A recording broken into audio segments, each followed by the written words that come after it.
South Australia tribute artist Echoes of Pink Floyd perform in the city this weekend. Singer Matt Goodluck and guitarist Mark McNabb join us from our Adelaide studio. Good morning, Matt and Mark. Good morning, Georgia. Thanks for having us. How exciting, you guys. Heading along to Whyalla. Have you been there before? We have. In fact, we actually started our run of doing theatre shows many years ago in Whyalla, so it's always nice to go back there. I think this is maybe our fourth time. Yeah. I reckon you might have some big fans there then. Let's hope so. Hey, so I just want to know, Matt, I'll ask you first. What was your first interaction with Pink Floyd? How did your passion for the band ignite? I think I first came across them, it would have been late primary school, maybe early high school, and a friend at school had lent me a cassette copy of Delicate Sound of Thunder. And I remember hearing that album, and I wasn't a massive Pink Floyd fan at the time, but some of those songs really resonated with me, and I wasn't quite sure why. It was just the sound of them. They were a little bit different. And then it was later on in life, probably in my early 20s, that I went back and started discovering all of the classic albums like Dark Side of the Moon and Wish You Were Here and The Wall. And, I was just mesmerised by those albums, and I never looked back. Mark, how about yourself? Were you always a Pink Floyd fan? I started playing guitar when I was about 15. I think I probably discovered Floyd late 80s, like Matt, Delicate Sound of Thunder. I recall recording that on MTV on the old VHS and wore the tape out pretty much. Momentary Lapse of Reason was a favourite album of mine, still is to this day. So I'd say probably mid to late 80s is when I got into Floyd. So how did you guys all get together and start Echoes of Pink Floyd? Well, the band was started a little over 10 years ago by our lead guitarist, Daniel Hunter. And he had learnt to play guitar in his bedroom, and like many aspiring young guitarists, his favourite band was Pink Floyd, and he just worked away as hard as he could at learning those songs note for note. And eventually he got a few other like-minded guys to join him, and they started jamming in the rehearsal rooms. And that early band also consisted of Jason Miller, our drummer to this day. And they started doing the pub scene some years ago now, and when I joined the band, I was one of the last to join about 7 years ago. That's when we took the jump from playing the pub circuit to heading into theatres. And as I said, our first theatre show was actually Whyalla. Wow, so I feel honoured that was the first place you guys, put on a show.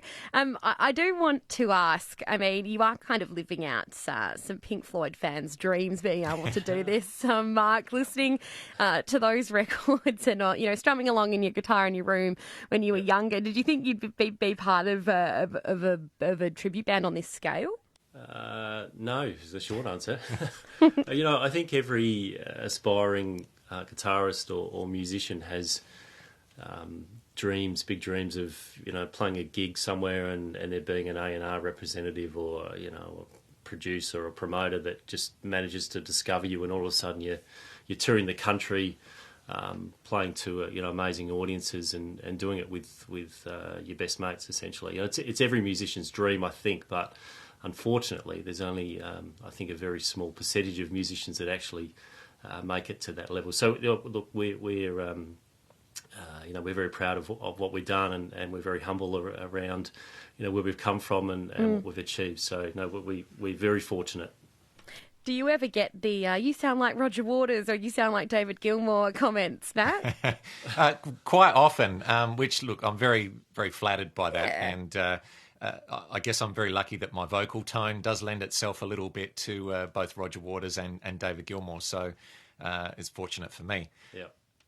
I'm chatting with singer Matt Goodluck and guitarist Mark McNabb from the tribute for Pink Floyd show, Echoes of Pink Floyd. Guys, this show isn't just musicians on stage. There's a huge visual component. Can you take us through that, Matt? Sure. So like Pink Floyd, the visual aspect of their show was just as important as the music, and while we don't have quite the same budget as Pink Floyd, we do try and pay great attention to that aspect in the show. So we've got a lot of custom-made videos which we project onto the big lighting truss behind us, which Pink Floyd had. I think theirs was slightly bigger, but we do stay true to that. There's a big light show, and also we try to incorporate a a dance group or a choir or something like that in each show for our version of Another Brick in the Wall Part 2. And I believe at the Whyalla show, we've got the Whyalla Ballet School who are coming out to do a dance routine for that show, for that song, sorry. Yeah, so this is really exciting. The local ballet school getting involved. Mark, how important is it, do you think, to get a local community involved in a show that you're playing to them? Yeah, look, it's something that there's a lot of organisation that goes on to make that happen.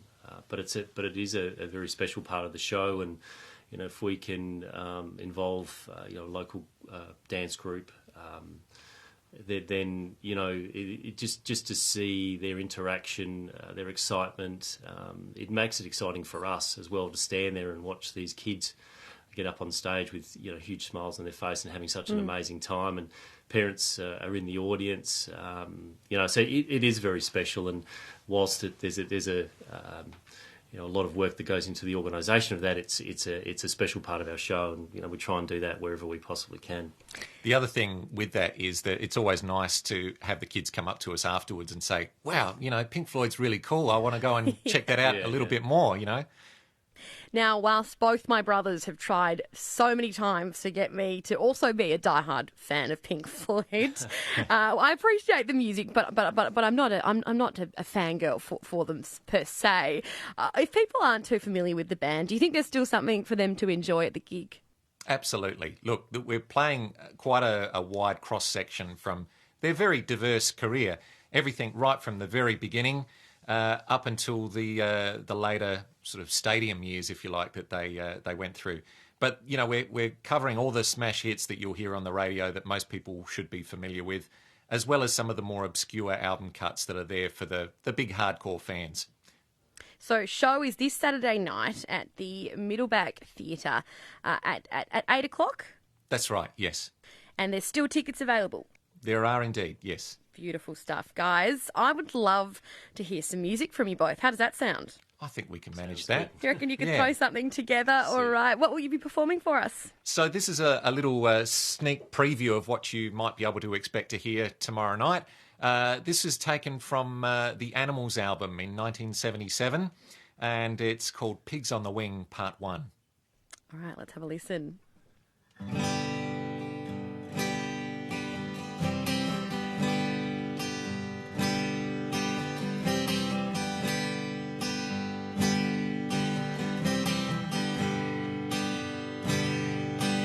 You didn't care.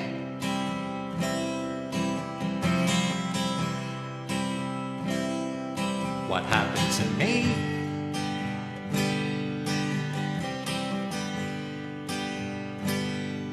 And I didn't care.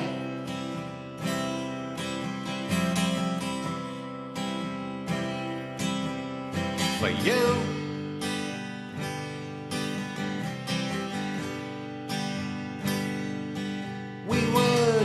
Zigzag our way through the boredom and pain, occasionally glancing up through the rain, wondering which of the bunch is to blame.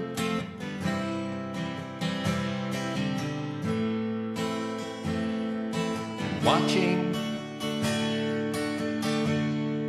for pigs on the wing.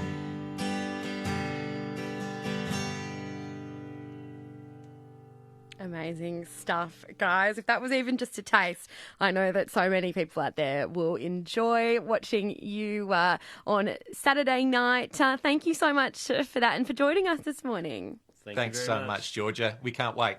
Appreciate it. That's Matt Goodluck and Mark McNabb there from Echoes of Pink Floyd performing this Saturday night at the Middleback Theatre, 8 o'clock.